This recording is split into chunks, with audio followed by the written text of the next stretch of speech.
Para ser médico é preciso ter vocação. E a vocação do médico é a vocação de tipo sacerdotal, sacerdócio. Mas não é um sacerdócio igual ao sacerdócio religioso. É sacerdócio de compaixão, de fraternidade, de piedade e de paciência. Se não tem vocação, não agrada. Não vai estudar medicina. Agora, o médico vocacionado, ele se sacrifica e ele está satisfeito e vai continuando a sua vida. Porque a vida do médico é estudando cada vez mais para melhorar a sua competência. E ele tendo mais competência, ele trata melhor o doente. E ele tratando melhor o doente, ele tem mais confiança no doente e o doente mais confiança nele. Quando Hipócrates, ele viveu 460 anos antes de Cristo. Cristo tem 2.000, ele 460, são 2.500. Ele é que determinou e designou e escreveu o juramento médico, que ainda é usado na colação de grau dos doutorandos, aqui na nossa faculdade e muitas outras. Então, ele chamava a medicina de sacerdócio, pelo seguinte, pela compaixão, pela fraternidade, pela relação médico-paciente. O médico ficava amigo do cliente, o cliente depositava uma grande confiança nele e acabava ficando amigo. E isso foi instituído por Hipócrates há 2.500 anos, mas hoje acabou tudo. O médico também perdeu muito. Ele não tem esse sentimento mais. Quer dizer, ele conversa com o doente, mas às vezes nem guarda a fisionomia do doente. Então, por quê? Porque a rapidez do exame, o baixo salário que recebe, a posição que caiu do nível, a medicina era o nível mais alto das 4 profissões liberais. E hoje caiu, é uma profissão como outra qualquer. Então, tudo isso influiu na medicina, na vida do médico e ainda fez com que a sociedade também não considerasse mais o médico como era naquele tempo um ser superior, de elite. Médico, vocês não se lembram talvez, mas o médico era considerado um deus. Se ele vinha ver na sua casa, era tratado com uma consideração, toalha com sabonete para lavar a mão, assim. Às vezes não cobrava muito não, mas vivia bem. E hoje eles trabalham em 3 empregos e vivem mal.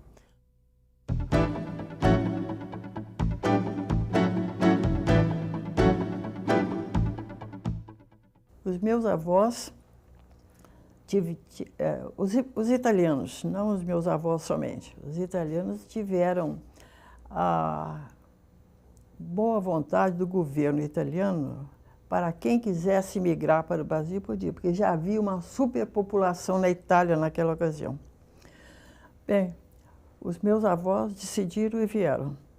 Eles chegaram em março de 1889. Então, os italianos, eles distribuíram os imigrantes em vários lugares.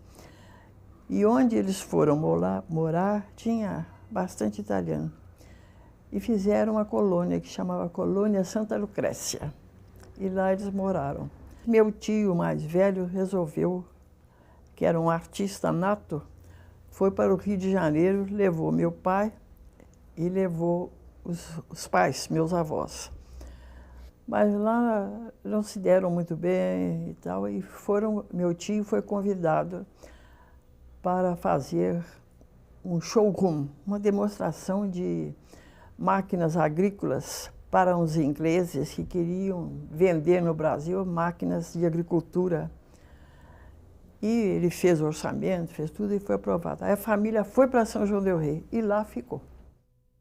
Eu vivia preocupada porque eu não sabia que direção eu ia ter na vida. Eu já me preocupava muito e ficava impressionada com a diversificação. Um dia meu pai me disse, estão precisando de alguém lá para escrever a máquina na loja e ajudar o guarda-livros. Você quer? Pode ir? Eu vou. Então eu comecei a ajudar o guarda-livre a bater a máquina na loja. Mas mesmo assim não me agradou muito, não, mas não disse nada. E eu gostava muito de ver os médicos quando iam em casa examinar meus irmãos. Eu ficava encantada quando eles escutavam, quando eles apalpavam. E eles sentavam na mesa para fazer a prescrição. E aquilo foi me influindo, me influindo. Quando eu terminei o ginásio, eu vi que eu ia ser médica. Mas como é que eu ia dizer ao meu pai? Era uma loucura, naquela época, eu falar que queria ser medicina. São João del Rei, eu fui a primeira médica. Então, eu nem sabia se tinha moças estudando. Bem,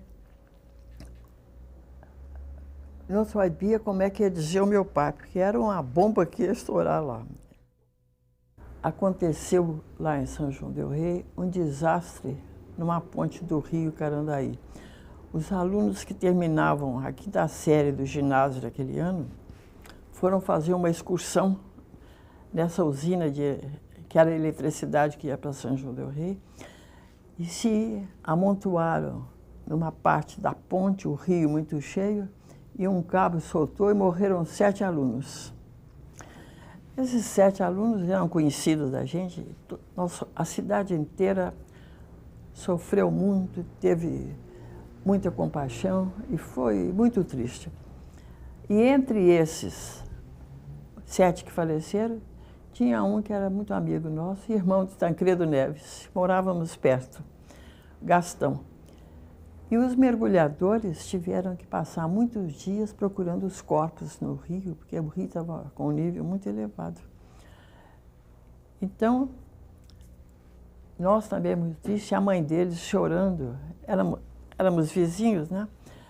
Dona Sinhá chorava porque queria o corpo do filho, que não achava o corpo do Gastão. E justamente, num dia que não achava ainda o corpo, Dona Sinhá lamentava alta, e nós tínhamos vindo da casa dele. Eu sei que estava todo mundo chorando e eu também. E meu pai sentou-se perto e ele procurando consolar. E ele muito triste também, e perguntou o que eu queria fazer, se eu tinha algo para me distrair. Eu falei, eu quero estudar medicina. Ele falou, o quê? O que está passando na sua cabeça? Pôs a mão assim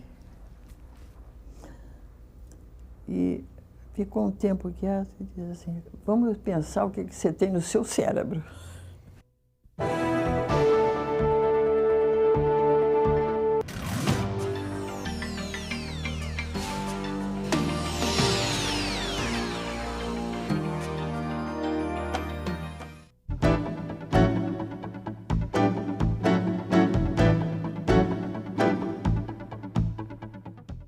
Quando a gente vem estudar medicina, o primeiro dia, 2 coisas impressionam a gente. Primeiro, o contato direto com aquelas porção de mesas com um cadáver em cima. E segundo, como é que a humanidade é tão insensível, né? Não enterra, deixa abandonado para ser dissecado na faculdade. Isso me impressionou muito. Eu vi aqueles cadáveres até com aspecto bem nutrido, assim como a fisionomia, porque eles saem, tinha tanques enormes de formol. De noite eles dormiam no formol e de manhã punha na mesa. Essas mesas que você conhece. Nessa mesa, a gente, o cheiro de formol, porque não lavava, não. Tirava, escorria, e evaporava. Os funcionários, naquela ocasião, eram chamados B10, B-E-D-E-L, plural B10. E eram pessoas muito boas. Eu me lembro do Joaquim, seu Zé, do Aristides. Pegava o cadáver, sacudia, ficava ali, não enxugava, né, punha na mesa. 2 alunos com um cadáver, um do lado direito, outro do lado esquerdo. E a gente tinha de secar. Começava dissecando as mãos, os membros, e aumentando a proporção que ia prendendo. O cadáver me impressionou muito. Era como é que a família não procurava. Eles deviam ter família, porque todos os cadáveres que vão para a escola de medicina são que não são procurados pela família. Depois nós ficamos sabendo que quase todos vinham do manicômio de Barbacena, matavam lá, não sei o que acontecia. E eles vinham, e nós ficávamos muito impressionados. E eu ficava, como é que morreu tão bem, ficou lá quantos dias, a família não procurou. E se procurou, se procura, se encontra, tem o direito de enterrar. Mas ninguém procurava, e tinha muito cadáver. Então, esse me impressionava. E segundo, é que eu via, eu falava, gente, que fim humano, né? Não sei, um cadáver de... Eram uns tanques grandes com formol. De dia, de noite vem, de noite no formol, de dia estudante mexendo, cortando. Ai, que tristeza, como é... Passei muitos dias sem dormir. Mas depois a gente vai acostumando. No segundo ano, o que mais nos impressionou foi a aula de bioquímica. Você viu naquela fotografia que nós fazíamos a tubagem gástrica em nós mesmos. Hoje, os alunos não sabem nem nada. Se precisa, pede para o laboratório faz. Mas nós aprendemos fazendo em nós mesmos. Tem ali a fotografia. E o professor Baeta Viana, que foi o professor de bioquímica, ele foi uma pessoa extraordinária, foi até escolhido nosso paraninfo. Ele se dedicava aos estudantes, ajudava, se tinha estudante que precisava de qualquer coisa, ele dava o dinheiro, não que exigia retorno. Fundou hoje a Previdência, o IPSENG, que hoje é uma previdência dos funcionários do Estado, foi antes a Previdência dos estudantes. Fundou a Baleia, que você vê, um hospital ortopédico da criança, fez muita coisa. Então, o segundo ano foi a bioquímica. No terceiro ano entrou a patologia geral, que foi o que chamou. Já que a gente começa a estudar a parte anormal do corpo. Foi muito interessante. No quarto ano, a técnica operatória. Volta o cadáver. Tem até um retrato ali que pode mostrar.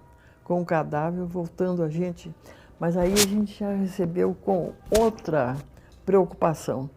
Tinha pena ainda da insensibilidade das pessoas, né? Que não enterravam. Ele tinha família, não era possível. E estava lá jogado dentro de um tanque de formol.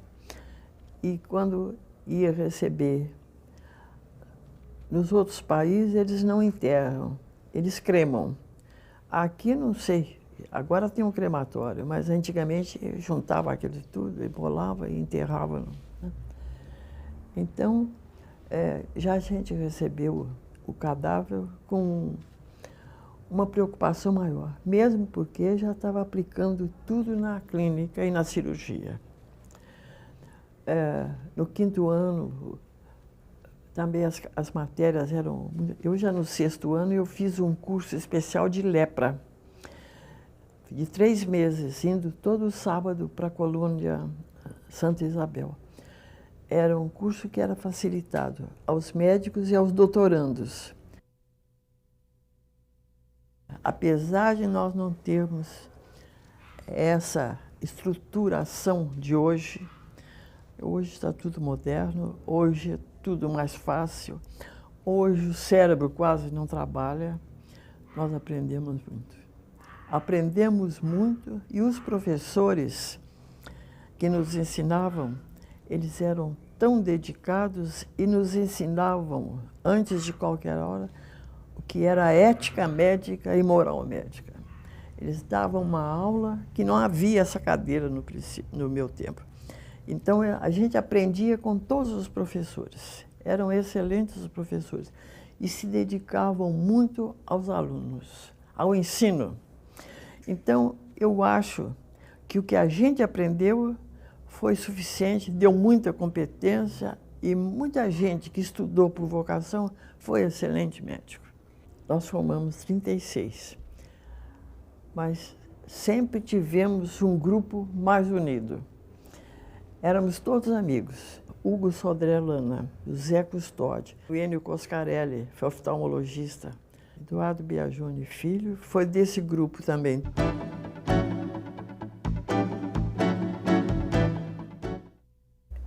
Usava muito naquela época, os pais mandaram os filhos estudar, mas queriam que eles voltassem para a cidade. Foi jantar, foi festa, muita recepção. Os amigos da minha família, lá em casa deu um jantar muito grande, aquela alegria toda, e todo mundo da cidade queria. Parecia que eu era uma coisa diferente, a primeira médica da cidade. Mas depois de uma semana de festas, de botar as coisas, o pé no chão, ninguém me convidou para ir trabalhar na Santa Casa. E a Santa Casa era dirigida por um senhor médico já idoso que tinha 2 filhos médicos. E eles, interessante, ele até era médico da minha mãe, mas não se manifestaram, não foram lá em casa, não passaram um telegrama, nem nada. E eu pensei, eles não vão me convidar para ir trabalhar na Santa Casa, eu vou ter que ir lá. Não falei nada e fui. Cheguei lá na Santa Casa, que é uma Santa Casa, um prédio muito grande, muito bom, 2 enfermarias grandes. Era muito bem. Eles fizeram uma reforma hoje, porque não existe mais indigente, hoje é tudo instituto, né? Fui subindo uns degraus de entrada e ele estava parado no hall, distraído. Eu cheguei, ele disse, sou o doutor Iracema Pacarini, vim aqui oferecer meus préstimos gratuitamente em ginecologia e obstetrícia. Ele parou na minha frente e falou, aqui na Santa Casa a senhora tem tudo, mas tem que mudar de especialidade, porque essa especialidade já fazemos eu e meus filhos. Eu levei tanto susto que fiquei assim olhando. E ele continuou, por que você foi estudar medicina? Profissão para mulher é professora de grupo escolar e dona de casa. Eu não esperava aquilo, porque eu tinha a impressão que eles iam me convidar para fazer parte do grupo. Então, eu falei, eu vou pensar no que o senhor me disse e lhe darei uma resposta. Até logo. Saí. Saí com um turbilhão de ideias na cabeça, sem saber se vinha para Belo Horizonte, se falava com meu pai, se eu ia para casa, se eu ia andar na cidade. Tão desiludida que eu fiquei. Naquela época, nós trabalhávamos gratuitamente de manhã e de tarde era um consultório. Mas no consultório também tinha gratuitamente para os amigos, né? Mas de manhã, se você não trabalhasse de graça no hospital, eram chamados indigentes. Não tinha instituto ainda. Não tinha... O Getúlio Vargas começou a criar a Previdência, foi em 45, e eu formei, era 43, ainda não tinha. Então, eu falei, fiquei pensando, mas não quis contar ao meu pai. Eu tinha receio que meu pai pensasse que eu estava arranjando pretexto para sair de São João. E eu também não queria sair de São João. Então, eu pensei, mas falei, não posso viver aqui se não está pago de graça na Santa Casa. Voltei, eu resolvi fazer clínica médica, porque clínica médica é a base de tudo. Então, eu ia fazer clínica médica, mas meu consultório é ginecologia e obstetrícia. Meu consultório foi encomendado em São Paulo e ainda não tinha chegado. Eles pediram 1 mês de prazo para entregar. Aí resolvi clínica médica, falei, vou fazer clínica médica na Santa Casa. Quando eu fui lá falar com ele estava outra vez no hall, perto da escada que subia para o 2º pavimento. E eu falei com ele, eu vim aqui para falar com o senhor que eu vou aceitar trabalhar aqui, mas vou fazer clínica médica. Ele falou, tá bem. Entrou numa sala grande, mas um salão, talvez maior até do que esta sala. E me disse, essa vai ser sua sala. Não tinha nada. Tinha um sofá de palhinha num canto, uma mesa dessas pintadas de ferro, toda lascada, uma cadeira velha, mais nada. Ele falou, essa é a sua sala. E foi saindo. Não me mostrou a Santa Casa, não me apresentou os colegas, não me falou que eu tinha que trazer meu material, não me falou que se eu devia trazer sabonete ou toalha, porque não tinha numa pia velha que estava lá. Não sei explicar. Que a especialidade era porque eu era mulher e talvez tivesse a ideia que eu podia ter mais clínica. Se eles tivessem me convidado, não era mais interessante? Fazia um grupo, eu chegando com modernidade e eles já talvez mais antigos, mas não quiseram.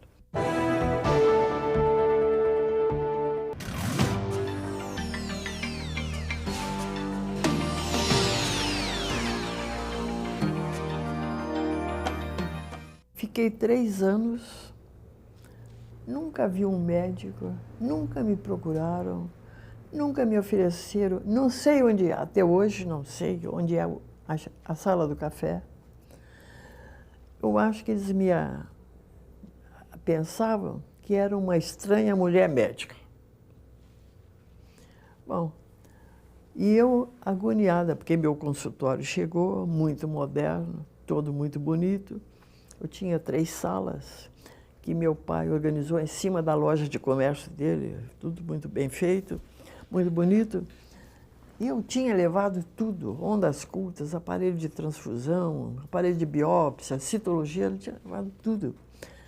Porque eu me preparei bem para ficar em São João del Rei e vi sempre aqui, né?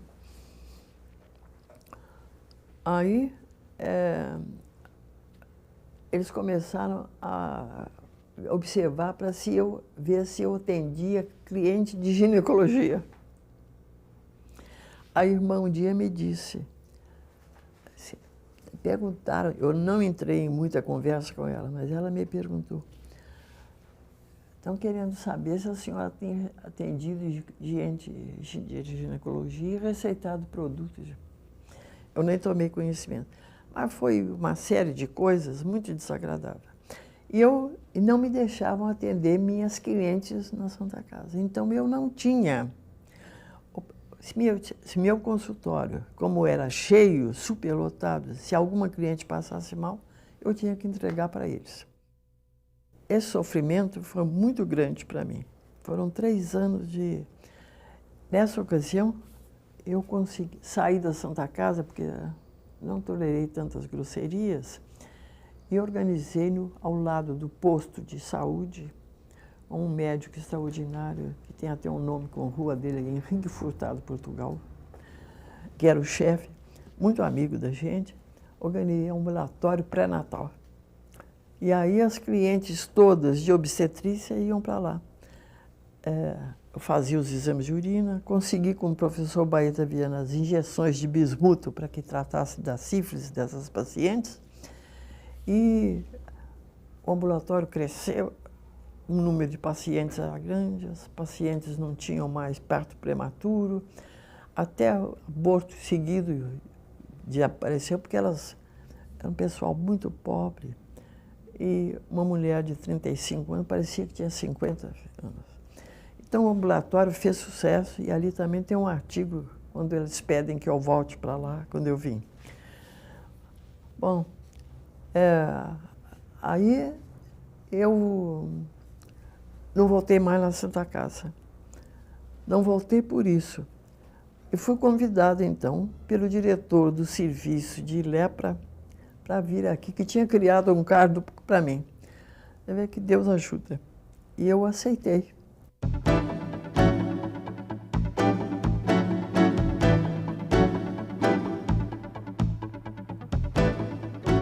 Depois de 3 anos, eu vim para Belo Horizonte.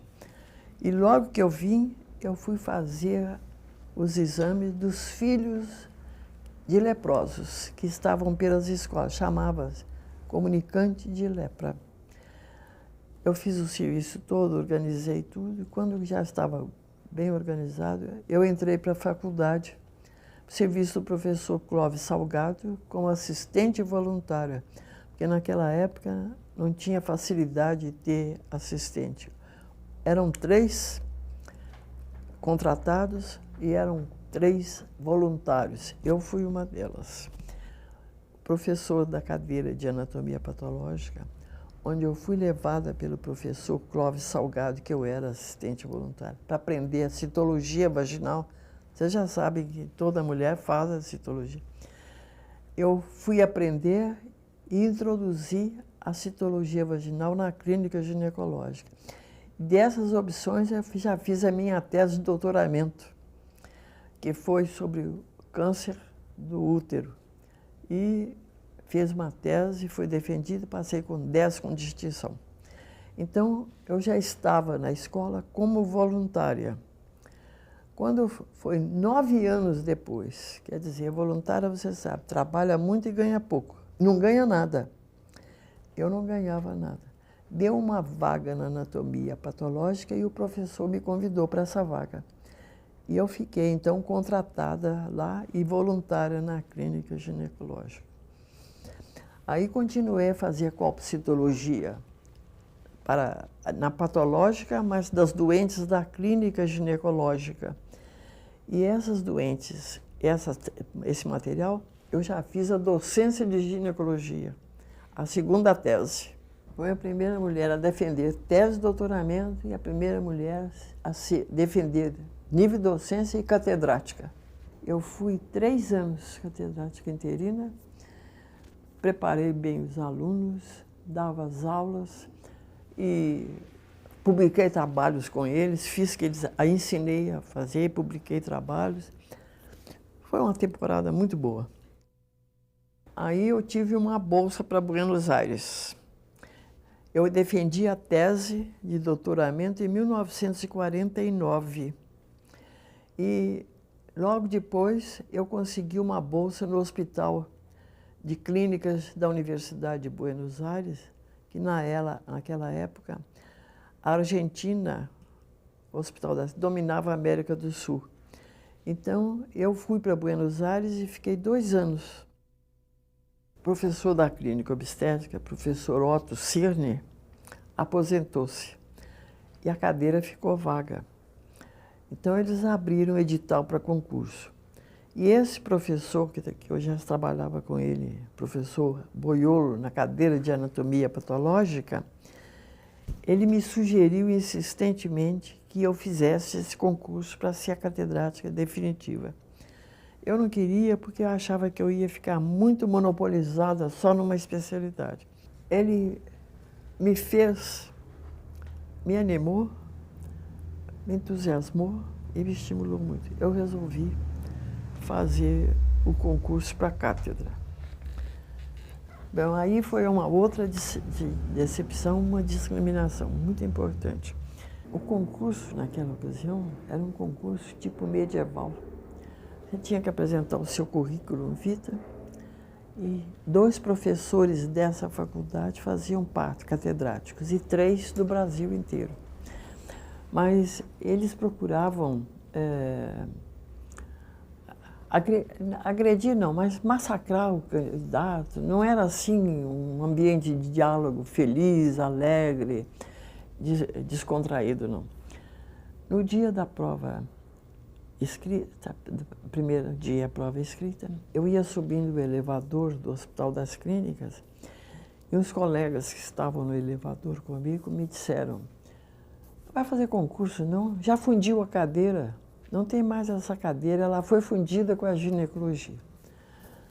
Eu falei: "Não é possível, ninguém falou nada." E eles começaram a falar: "Já fundiu a cadeira." Mas era hora do concurso, eu não sabia de nada e eu fui. Esperei que eles entrassem e sorteei o ponto. Para sortear o ponto, eles leem antes os pontos que foram organizados para o concurso. E só puseram coisas que não se usavam mais na obstetrícia, porque antes tinham muito medo da cesárea, porque por causa da infecção, principalmente. Então, fazia aquelas manobras, aqueles fórceps horríveis. E era uma operação que sacrificava muito a criança, às vezes, e a mãe também. Eu fiz a prova e um dos examinadores de fora chegou perto de mim na hora que eu estava começando a escrever e me perguntou: por que a senhora está fazendo esse concurso? Eu achei aquilo tão engraçado e com a conversa que eu vi no elevador, eu fiquei assim um pouco atordoada, mas nem sei o que eu respondi. Acho que eu respondi, a cadeira estava aberta, eu estava com o edital, eu estava fazendo. Ele não disse nada. Quando terminou a prova, eu fui procurar esse professor que eu trabalhava com ele, Bolholo, que foi ele que me estimulou para ir. Ele falou: não é possível isso. Ele falou: vou conversar com o diretor e o telefone a senhora passa aqui. Ele falou comigo. Ele falou que não sabe de nada. Eu disse, olhei bem nos olhos dele, parece que ele falou a verdade. Mas eu já saí achando que a cadeira já ia ser fundida ou já estava fundida. Bom, e foi aquela coisa horrível, o concurso me decepcionou, me trouxe muita amargura, me trataram muito mal, me agrediram. Eu tinha feito um ano antes a mesma prova e tinha passado com nota 9,4. E estava regendo a cadeira. Regendo a cadeira que eu ia ser catedrática, estava fazendo concurso. Ia também que eu ia ser catedrática e essa cadeira foi fundida. Como podia fundir? E não avisou o candidato? Então, foi agressão, foi aquilo. E não me deram a nota suficiente para passar. Você imagina, eu passei no ano anterior com 9,4, 10 na tese. Eu estava regendo a cadeira já há 2 anos. E disse que eu não tinha capacidade para... Mas grosseiro, foi grosseiro. Eu então falo no meu livro, se eu tivesse a experiência que eu tenho hoje, eu tinha falado, não vou continuar porque eu não estou aprendendo nada, não posso esclarecer dúvidas com essa agressão que eu estou sentindo. Até logo. Eu devia ter feito isso.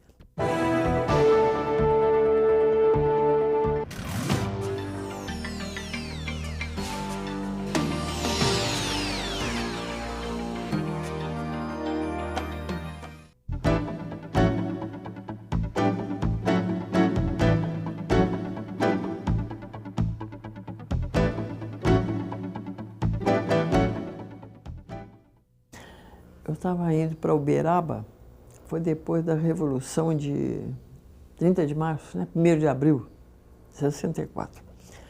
Eu ia fazer uma conferência num congresso em Uberaba. Já estava bem sentada no meu lugar de avião, o avião já estava com a porta fechada. De repente abriu a porta e um zum do pessoal. Está entrando investigador aí para nós mostrarmos a carteira de identidade. De uma pessoa do meu lado, eu peguei a carteira, minha carteira e fiquei com ela na mão.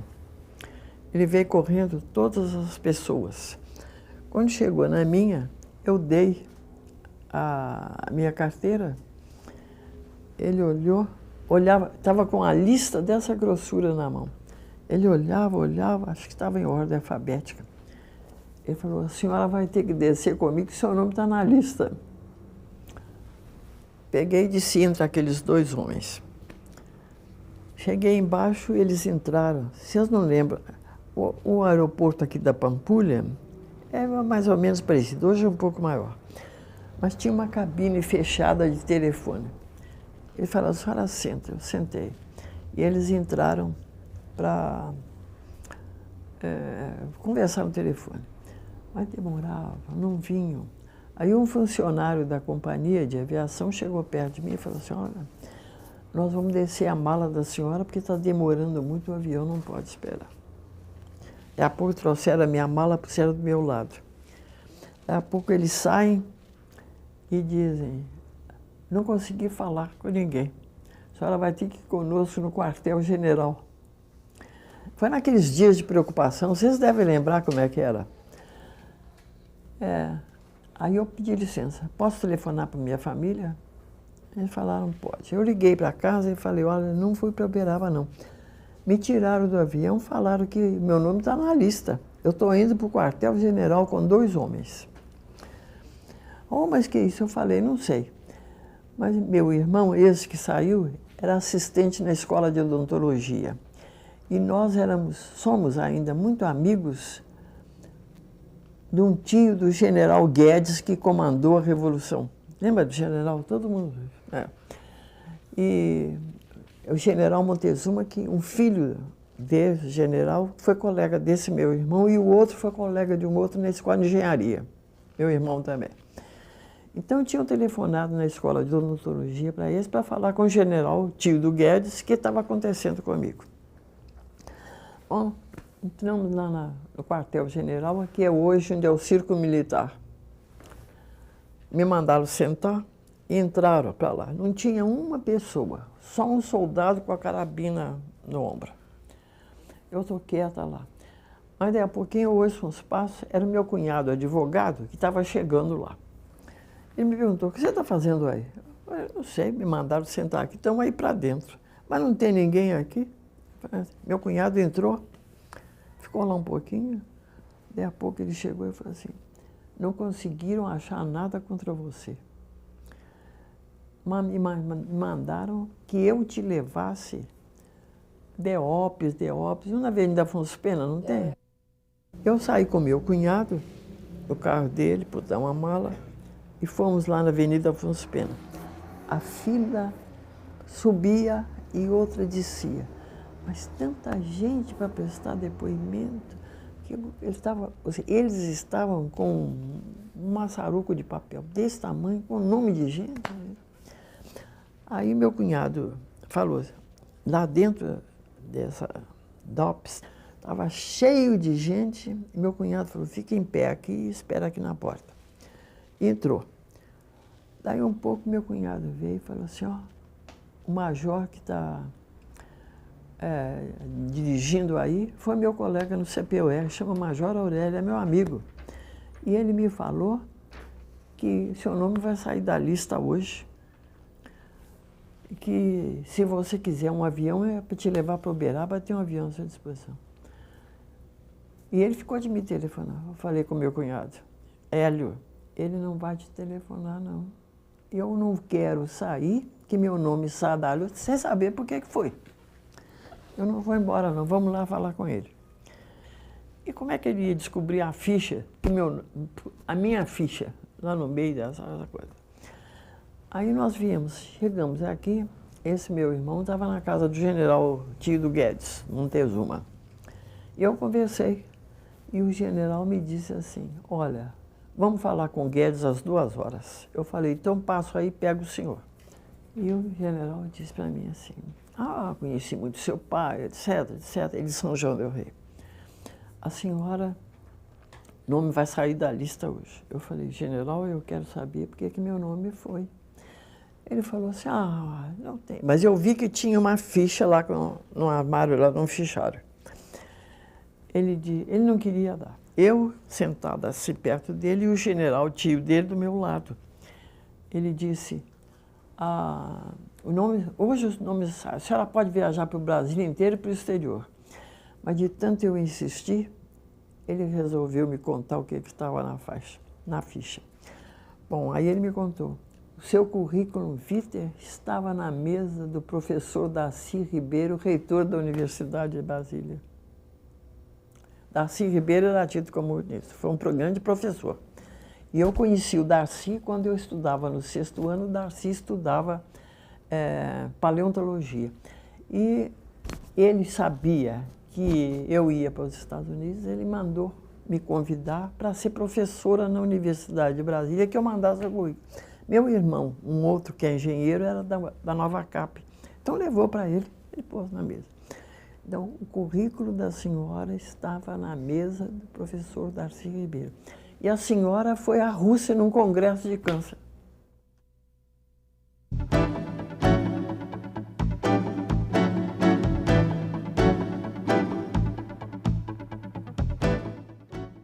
Era uma bolsa, estudos avançados, com 60 países. E eu concorri, o Brasil ganhou a bolsa, por meu intermédio. Então, era estudos avançados, eu fui. E era a American Association of University Women.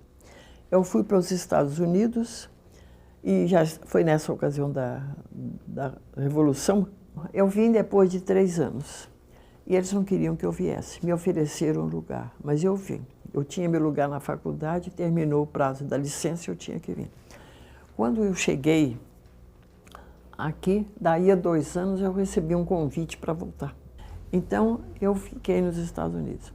Nos Estados Unidos, eu fui professora contratada na Universidade de Chicago, aprendi muito, tomei conhecimento de toda a vida interna da universidade. O sistema deles é tão diferente do nosso. A gente recebe, logo que entra, todas as obrigações que você tem que fazer. Mas você é obrigado a fazer pesquisa. Se ninguém não faz pesquisa, não fica na universidade. Você tem que arranjar 30% do seu tempo para pesquisa. E não tem direito a levar serviço para casa. Tudo é feito na universidade. Você vai do seu bolso, você tem, você não tem, nada. E ninguém te ajuda para pesquisa. Você tem que fazer, em vez de você fazer em 2 meses, você faz em 2 anos que você faz sozinha. Então, nós estamos atrasados nesse ponto. Por quê? Porque não tem uma orientação, não tem verba, não tem...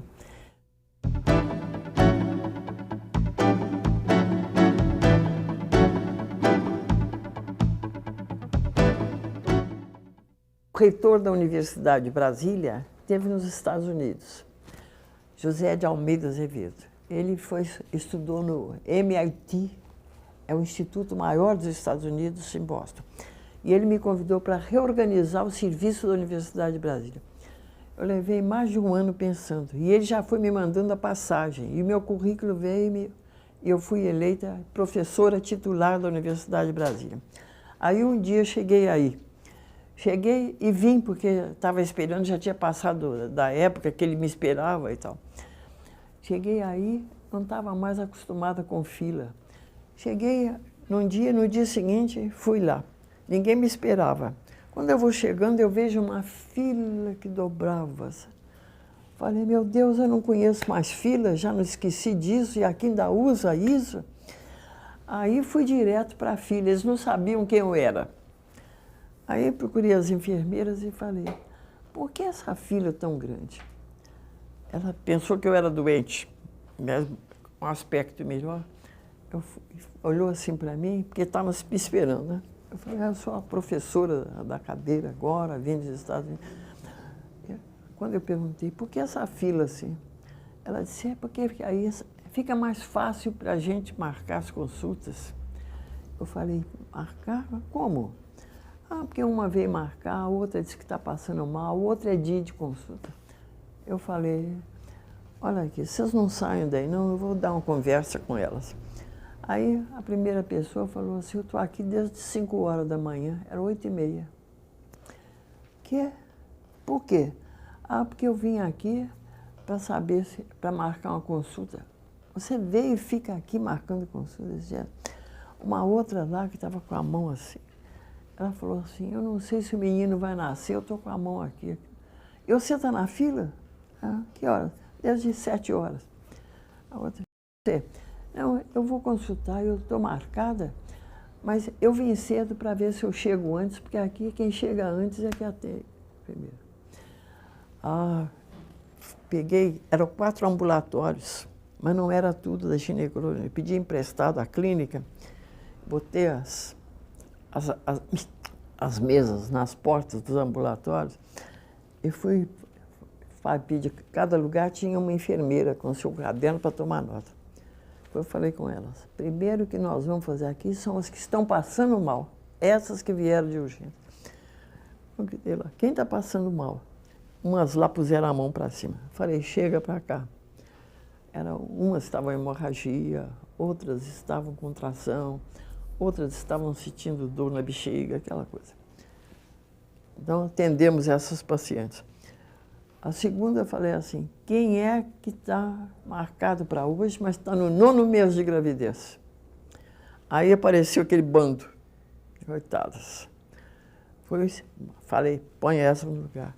Aí do 8º mês. Depois, quem é que está vindo pela primeira vez? Já era mais de 3 meses, já estava no 5º mês, não sabia nem o que era pré-natal, tá? Foi porque estava sentindo alguma coisa. Bom, organizei tudo. E falei com as enfermeiras. Hoje é o primeiro dia. A fila talvez vá por essa semana, porque vocês não estavam acostumados. Mas a fila vai acabar aqui de uma vez. Falei, todo mundo paga hoje ao Instituto.